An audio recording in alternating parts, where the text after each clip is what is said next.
My people, hear my teaching. Listen to the words of my mouth. I will open my mouth with a parable. I will utter hidden things, things from old, things we have heard and known, things our ancestors have told us. We will not hide them from their descendants. We will tell the next generation the praiseworthy deeds of the Lord, his power and the wonders he has done.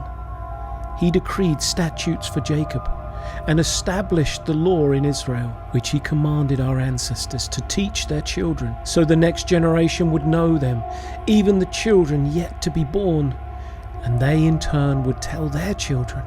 Then they would put their trust in God and would not forget his deeds, but would keep his commands. They would not be like their ancestors, a stubborn and rebellious generation whose hearts were not loyal to God, whose spirits were not faithful to him. The men of Ephraim, though armed with bows, turned back on the day of battle. They did not keep God's covenant and refused to live by his law. They forgot what he had done, the wonders he had shown them. He did miracles in the sight of their ancestors. In the land of Egypt, in the region of Zoan, he divided the sea and led them through. He made the water stand up like a wall. He guided them with the cloud by day and with light from the fire all night. He split the rocks in the wilderness and gave them water as abundant as the seas. He brought streams of a rocky crag and made water flow down like rivers. But they continued to sin against him, rebelling in the wilderness against the Most High. They willfully put God to the test by demanding the food they craved.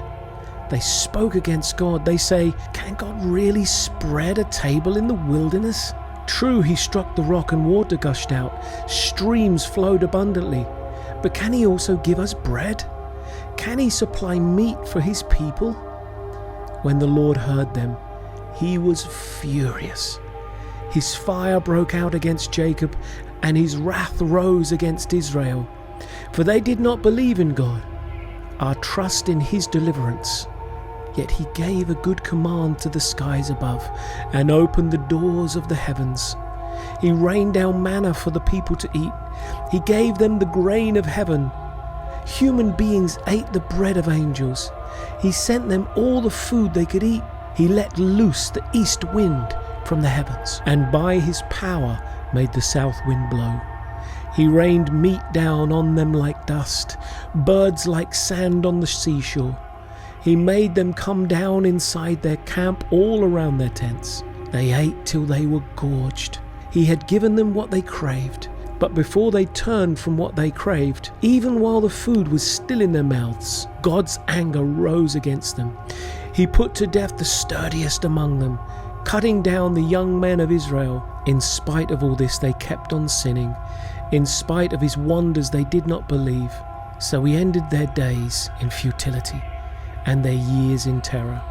Whenever God slew them, they would seek him. They eagerly turned to him again. They remembered that God was their rock, the God Most High was their Redeemer.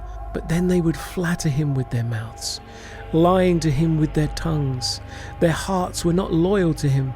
They were not faithful to his covenant, yet he was merciful. He forgave their iniquities and did not destroy them. Time after time he restrained his anger and did not stir up his full wrath. He remembered that they were but flesh, a passing breeze that does not return. How often they rebelled against him in the wilderness and grieved him in the wasteland. Again and again they put God to the test. They vexed the Holy One of Israel. They did not remember his power, the day he redeemed them from the oppressor, the day he displayed his signs in Egypt, his wonders in the region of Zoan. He turned their river into blood. They could not drink from their streams. He sent swarms of flies that devoured them, and frogs that devastated them. He gave their crops to the grasshopper, their produce to the locust. He destroyed their vines with hail, and their sycamore, figs with sleet. He gave over their cattle to the hail, their livestock to bolts of lightning. He unleashed against them his hot anger, his wrath, indignation, and hostility. a band of destroying angels. He prepared a path for his anger. He did not spare them from death, but gave them over to the plague. He struck down all the firstborn of Egypt, the firstfruits of manhood in the tents of Ham. But he brought his people out like a flock. He led them like a sheep through the wilderness. He guided them safely, so they were unafraid. But the sea engulfed their enemies, and so he brought them to the border of his holy land, to the hill country his right hand had taken. He drove out the nations before them and allotted their lands to them as an inheritance.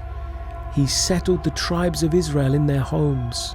But they put God to the test and rebelled against the Most High. They did not keep his statutes. Like their ancestors, they were disloyal and faithless, as unreliable as a faulty bow. They angered him with their high places. They aroused his jealousy with their idols. When God heard them, he was furious. He rejected Israel completely. He abandoned the tabernacle of Shiloh, the tent he had set up among humans. He sent the ark of his might into captivity, his splendor into the hands of the enemy. He gave his people over to the sword. He was furious with his inheritance. Fire consumed their young men, and their young women had no wedding songs. Their priests were put to the sword, and their widows could not weep. Then the Lord awoke as from sleep. As a warrior wakes from the stupor of wine, he beat back his enemies. He put them to everlasting shame. Then he rejected the tents of Joseph. He did not choose the tribe of Ephraim, but he chose the tribe of Judah, Mount Zion, which he loved. He built his sanctuary like the heights, like the earth that he established forever. He chose David his servant and took him from the sheep pens. From tending the sheep he brought him to be the shepherd of his people Jacob, of Israel his inheritance. And David shepherded them with integrity of heart, with skillful hands he led them.